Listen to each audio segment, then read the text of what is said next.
Even the most tolerant and calm person harbors envy, resentment, and hatred inside of him. A hero like Spider-Man is no exception. Here, Peter suffers his greatest collapse. Driven by hatred and resentment, he will show no mercy to anyone who ever caused him pain, villain or friend. This man, who was once a hero, will destroy them physically and emotionally, leaving the question, how deep can someone fall into darkness? Everything starts with Peter seemingly living a good life. He had finally balanced everything between his two lives, Peter Parker and Spider-Man. Before, he would ask questions and the movie would end up answering them. Here, Peter doesn't have any questions. He doesn't present us with any conflict. Everything seems to be going well in Peter's life. He's the best in his class, though he still gets a little bullied. He's dating MJ, who made it to Broadway, and the city loves Spider-Man. After everything he has endured, Peter's happy, and everything is thriving. He's even thinking about marriage. However, his friend Harry doesn't want to do anything with Peter. He seems he's still quite resentful after everything that happened with his father, and still believes that Peter as Spider-Man was the cause of his father's death, and he undergoes the same transformation his father did to become the Green Goblin. One night, while enjoying a romantic date with Mary Jane, lying in a huge spiderweb of his, a small meteor crashes nearby, and an alien symbiote oozes out, attaching itself to Peter's bike. We cut to another scene, where we see Flint Marko escaping in a prison garb.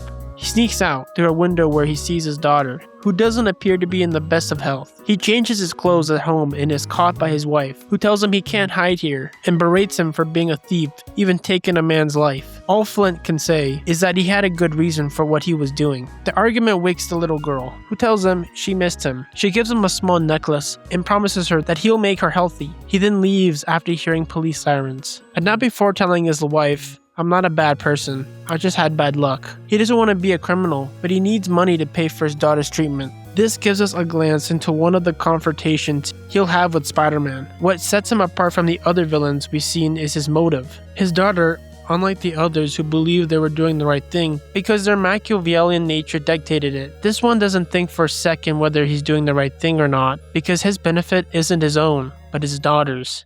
Meanwhile, Peter pays a visit to Aunt May while she makes tea. Peter tells her about his plan of marrying Mary Jane. Aunt May gives him the wise advice that a man should be understanding and put his wife before himself. Will he be able to do that? After that, while driving back home, he is attacked out of nowhere by Harry as the Green Goblin, which unleashes a battle high above the skyscrapers. He still seeks revenge and will do it with his own hands. In the middle of the fight, Peter loses the expensive wedding ring he had prepared for Mary Jane. Although with his abilities, he manages to recover it while escaping from his friend's attacks. The battle ended with Peter causing him to fall and brutally hitting his head. He's rushed to the hospital by Peter. The accident leaves Harry with a short-term amnesia, making him forget his vendetta against Peter and barely remembering his father's death. We cut to Flint being chased by the police. He jumps over a fence in a field that looks off limits. He falls into a particle accelerator which ends up completely disintegrating his body.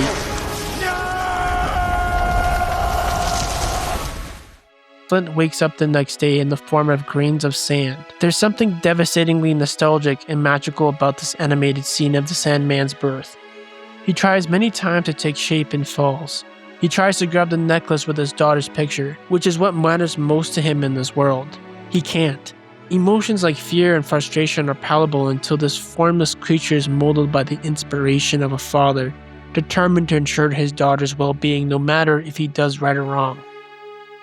Mary Jane seeks solace when the press begins to tear her down with negative reviews of her performance. Peter advises her that she should get used to it, and that nothing serious is happening. He dismisses her problem and compares it to the times the press speaks ill of Spider-Man. But this isn't about him. When Mary Jane starts to open up, as if her own father was saying these words, duty calls Peter, and he has to leave, leaving her even more devastated than before. Yes, Peter suffered a lot in the previous movies, and now he's terrified that everything he worked so hard to achieve will crumble, so he dismisses these problems. A crane is malfunctioning and destroys a part of the building where Gwen, the police captain's daughter, is. Her life is in serious danger, but she ends up being saved by Spider-Man. Here, he also meets a new photographer who doesn't speak very highly of Peter Parker's photos, and he's also starting to get photo shoots for the newspaper. He's also starting to gain the position of official employee, not just a freelancer, which Peter has been for years. For saving the police captain's daughter, he'll be given the key of the city of New York, and they hold a festival in his honor. The optimistic situation increases Peter's confidence, which is understandable, since he has earned this well-deserved respite and reward, but perhaps he is starting to enjoy it too much, as it is in the beginning to become a source of pride, so much so that everything revolves around him. They love me. Mary Jane didn't tell him about how, after the bad reviews, she got replaced in the theater, making her feel overshadowed by her boyfriend, who feels like everything's going his way and that everyone loves him. Although it's understandable, she's just been fired from her dream job, and Peter's shocking attitude prevents her from opening up about the unfortunate event. We observe that he's not prepared to accept his responsibility, because he still does not understand the meaning of putting his wife before any circumstance. The selfishness is reinforced when, at the presentation of the key to the city, Peter kisses her in exactly the same way he did with Mary Jane in the first film, without even considering that this would hurt her more than she already was. At dinner, neither of them communicate sincerely. Mary Jane continues to keep the secret of she's being fired, and Peter acts like everything's fine. He even plans to propose to her right there. She points out his behavior, and Peter again dismisses her feelings, encouraging her that she shouldn't feel bad about it. He ends up talking about himself, about how the critics will always come when you become an icon, and how everyone now loves and adores him. Even more when Gwen shows up to say hi, and they talk about how he's a genius in their lab class. That's the last straw, and she demands to know who he was when he kissed her, Peter Parker or Spider-Man. It all ends when she storms off the place. Peter doesn't know what to do with other people's emotions. We go back to Sandman, where he's trying to rob an armed car, and after some incredible action scenes, the film continues to make it clear that he doesn't do this simply because he's evil. Now, what's worse, chaos will begin in Peter's life.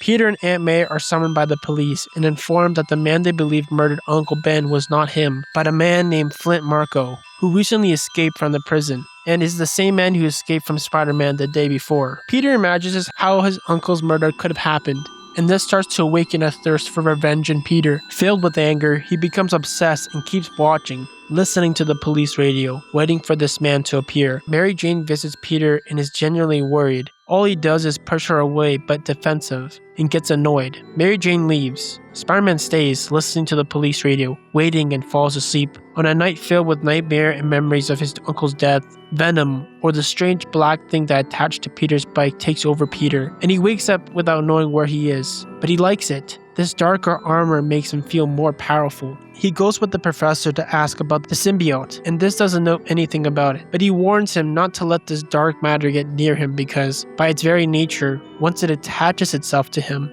it'll be very difficult to unbind. When Peter gets home, Sandman appears again. Peter chooses between his normal suit or this dark suit that gives him more power because of the thirst for revenge. Before the confrontation, the film makes us feel Sandman's fear. It's as if Peter is hunting him with the darkest intentions, while this man just wants to go home. He has a fight with Sandman, and Peter displays such brutality that just watching the moment makes it clear Peter truly wanted to kill Flint. He makes him disappear with this puddle of water, and although we can't see his face at the moment, we realize that the hatred within him was already deeply ingrained. He took great pleasure in killing someone. Good riddance. This isn't the same Spider-Man we know. Peter looks at himself in the mirror, scared and confused. He notices the suit he's wearing underneath, and in his face he realizes the changes he's going through inside, gets scared, and hides the suit. However, he confesses to Aunt May that Spider-Man killed Flint. This surprises Aunt May because she herself says that Spider-Man doesn't kill people. He tells her that he thought she wanted him to die, but still, again, Aunt May gives Peter a strong lesson, talking to him about revenge, saying that it poisons us, corrupts us from within, and that without realizing it, it can turn you into something ugly. Then Peter immediately regrets it and wants to fix things. At some point, he spoke very rudely to Mr. Davauci, and that's why he's so sorry and apologizes. With everything that has happened in Peter and Mary Jane's relationship, she assumes that he definitely wouldn't understand what she was going through. So she decides to tell Harry about her problems, because unlike his boyfriend, he's willing to listen. It makes her feel more encouraged. Everything ends up with them kissing. She immediately realizes her mistake, rejects him, and leaves. Amidst the confusion and guilt, this unlocks Harry's memories, and now he desires revenge.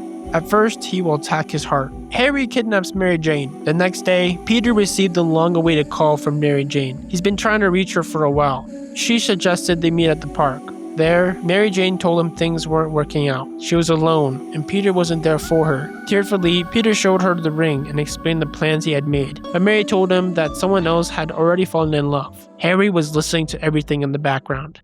Later, Harry and Peter had a coffee, revealing that she was no longer in the Broadway show and was now working as a singing waitress. Then he dropped the bombshell. She had come looking for him when Peter wasn't around. In a single day, he lost the love of his life and his best friend as a consequence of his own actions. And ignoring people's feelings in order to pretend everything was alright, confused, sad, and vulnerable, Peter turns to the only thing that ever made him feel truly powerful, that dark mask that is poisoning him from the inside. He arrives at Harry's mansion, and Harry rubs it in his face how she kissed him. Peter can't take it anymore, and starts hitting him, and we see how he doesn't hold back at all, even though he's his best friend. When the beating is over, Peter throws a grenade at Harry. Seeing Spider-Man do this without any mercy is truly frightening, because he didn't care if Harry died here or not. This guy just keeps walking like nothing happened. Peter was already consumed by hatred and revenge.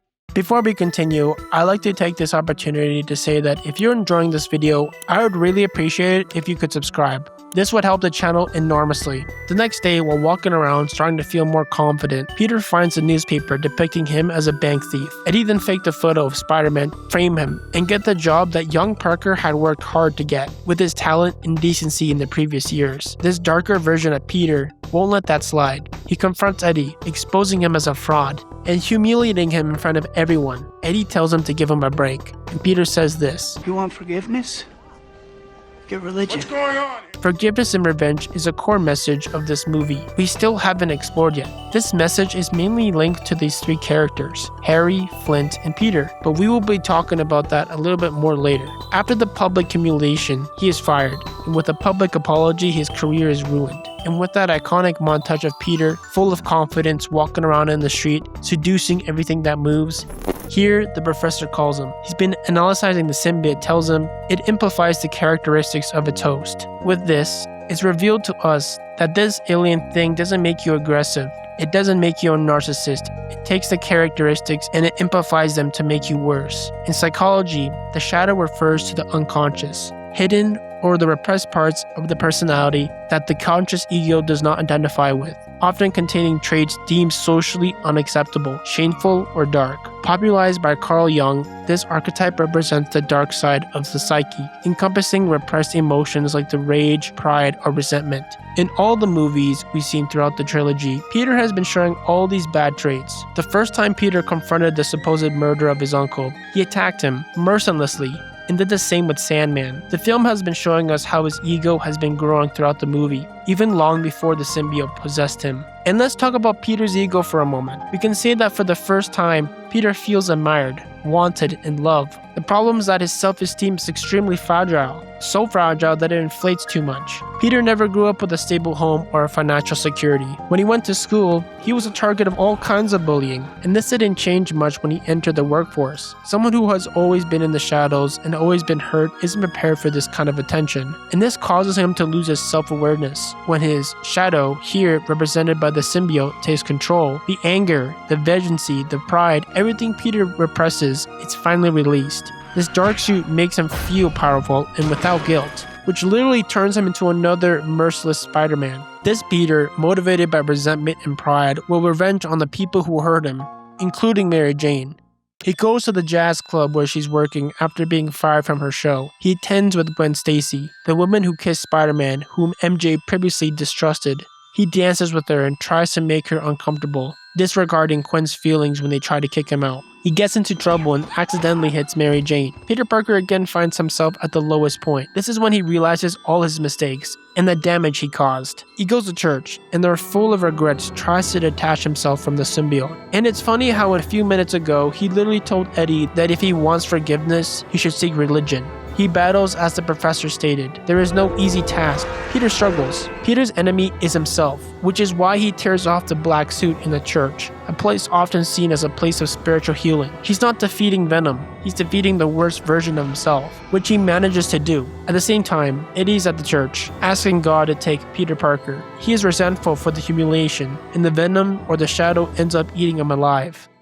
Back at his home, feeling very down of pushing everyone away with his actions. Everyone except Aunt May, the character who always gives Peter hope he sometimes loses. She is the voice of the reason for Peter. And here I ask you, what do you think would have become of Peter without his Aunt May? He was probably one step away from becoming a villain. He committed extremely questionable acts that didn't fit with the mantle of Spider-Man. Peter Parker, with everything he had led, it's normal for him to have doubts and be willing to turn to the dark side. People treated him badly, and he was willing to treat badly all those who hurt him and humiliated him, except for his Aunt May, who once again has a simple but sufficient line of dialogue to bring Peter back to reality. First, you need to forgive yourself, and then ask for forgiveness.